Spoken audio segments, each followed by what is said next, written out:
болып жатқан дағдарыс дейік, проблема дейік, дау-дамай дейік.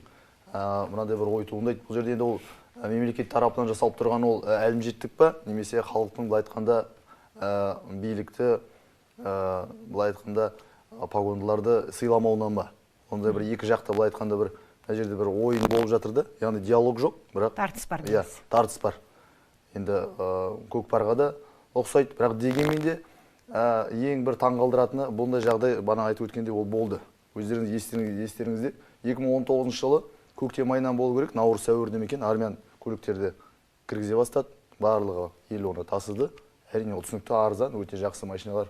Бірақ 2020 жылы 20 мамырда ғана үкімет өзінің қаулысын шығарып, бұған бір айтқанда шектеу қойды. Яғни сары нөмірге оны ауыстырайық, мынаны тіркетейік, салығын төлесін, мынаны былай жасасын. Яғни бір жыл жар бұл айтқанда бұл енді стихийный дейді, өзімен өзі жүріп жатқан бір процесс болды. Және де түсінікті, азаматтардың өзінің жақсы машинадағысы келетін, жақсы көлігі келетін, және де оны келген кезде мемлекеттік кірістер органының базаларға ол товар ретінде өтетіні. Дегенмен де осы мәселені кезінде де біз айтқанда нақты реттей алмадық.